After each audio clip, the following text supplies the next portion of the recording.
，Hello Cherry 你好啊！我嚟到貴公司咧，已經深深俾你啲手機殼吸引住啦。呢度好多手機殼，好靚，好多選擇喎。我見有木製嘅手機殼啦，金屬嘅手機殼同埋塑膠嘅手機殼喎。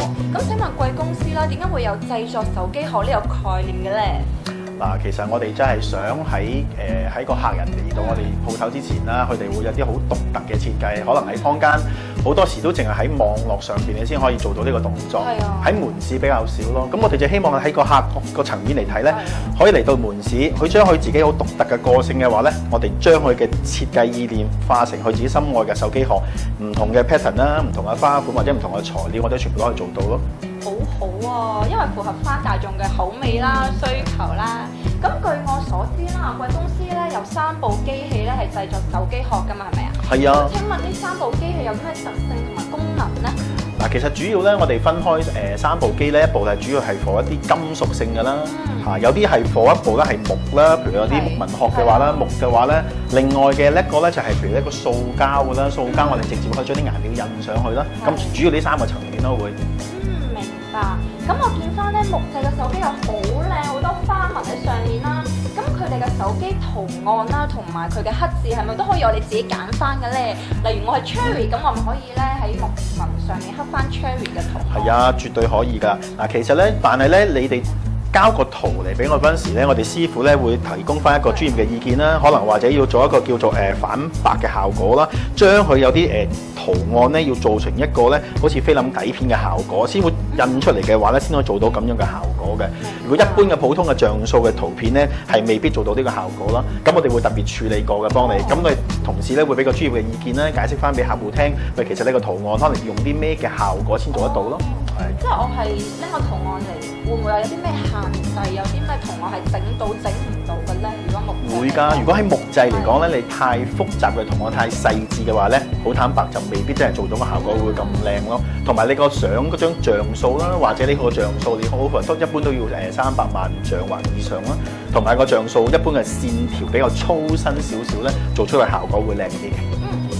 咁聽你咁講，咁各位記得咧要拎一幅像真度高啲、像素高啲嘅相過嚟俾我哋啦。好，咁我見咧金屬都好多選擇喎，咁我見好多相喺上面啦，咁我哋係咪都可以自選翻自己中意嘅相同埋圖案㗎？我見好靚啊！呢一個系列一家人咁樣印咗上去。嗱，其實呢一 set 嘅話咧，即係我哋會根據翻客戶嘅要求啦，佢哋想譬如有時啲好有紀念價值嘅日子啊，佢就會做翻一啲留翻自己紀念啦，譬如一家人自己做咗個圖案出嚟啦。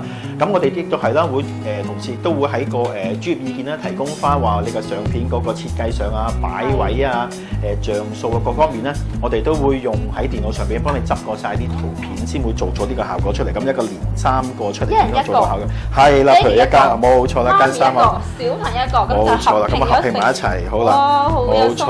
OK， 咁就我哋會係根據同事即係客戶嘅要求咧，我哋咁樣幫佢設計嚟做咯。明白。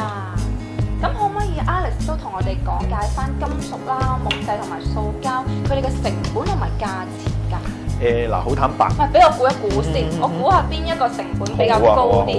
我估如果整呢一款嘅系列金屬系列，係咪會價錢比較高啲嘅咧？錯嘅，估錯啦。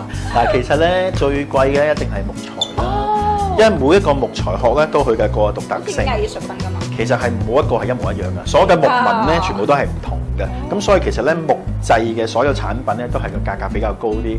不過其實我哋都係用一個均一價去賣嘅啫。係啦，即係每一個款嚟到都係統一嘅價錢嘅。係啦，無論我拎玫瑰定係拎個木馬嚟到，都係統一收費嘅。冇錯啦。咁樣幾抵喎！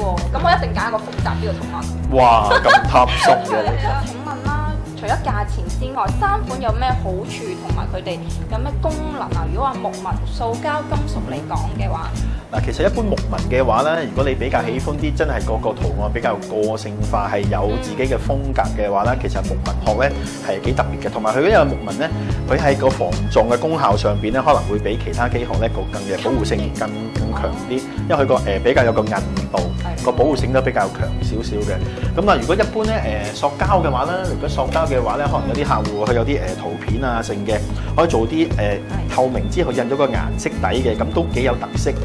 都有幾有個性化嘅。咁當然啦，如果想做即個圖案嘅話嘅，直情印黐咗喺隻手機殼上邊嘅，咁呢個真係跌咗都10倍唔見咯，10揾得翻啊你。好啊！Alex，我睇完貴公司嘅手機殼之後，我真係好中意啊！